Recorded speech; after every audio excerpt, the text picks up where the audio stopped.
Wanjiru, can I come to you as you also make your point? Because you all pointed out three key critical sectors: agriculture, healthcare, and education.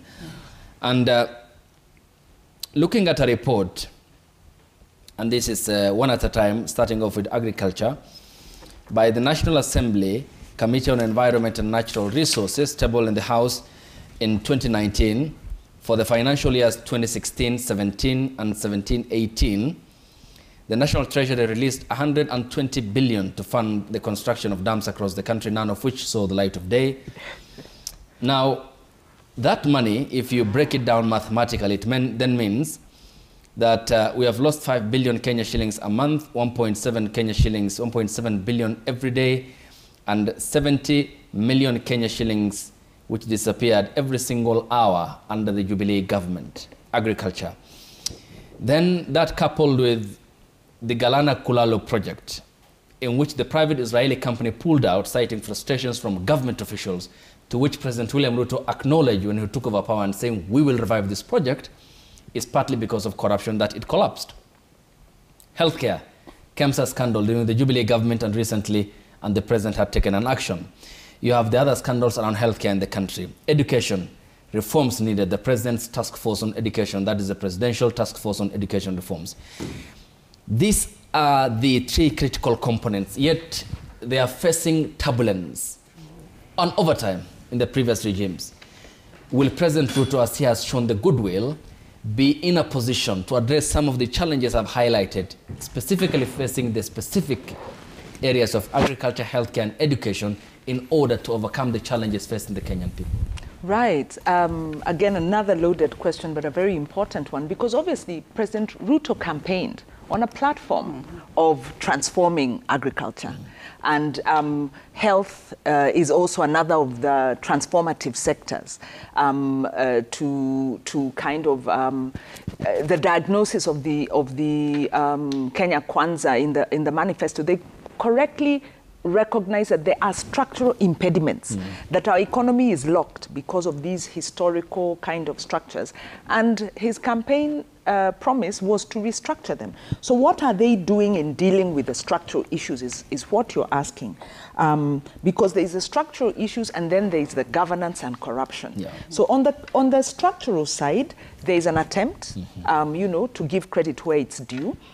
Because they are focusing on MSMEs. So there is the fund to MSMEs. There is a program actually directed at the MSMEs. There is also the value chain program, which is really opening up these value chains so that those along the value chain can benefit from it, and those benefits can spread to the lowest level.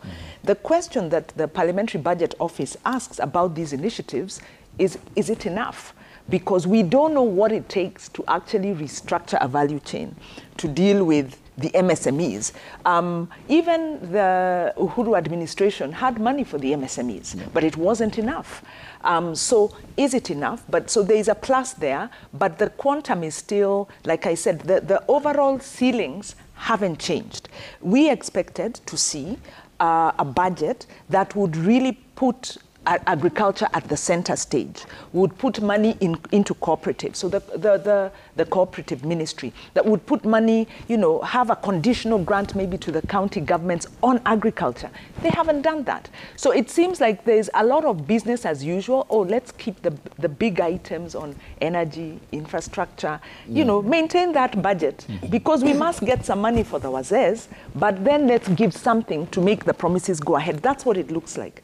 When you look at the governance side of it, when you look at the dams, especially the dams really showed very well the failure of the administration, one, to restructure the state-owned enterprises, because I think it was Kerio Valley Authority that orchestrated this, this scheme and did the borrowing, was supposed to have been wound up if you look at the parastatal report of the Presidential Task Force. So when we talk about state-owned enterprises and debt even, a lot of the debt has been acquired by these state-owned enterprises because there is an accountability deficit. Now, As the government seeks to restructure state-owned enterprises, he has locked out the public, he has locked out Parliament. So we can expect more of the same. Actually, what it looks like, I mean, people have said we're looking at a situation like what happened in Russia.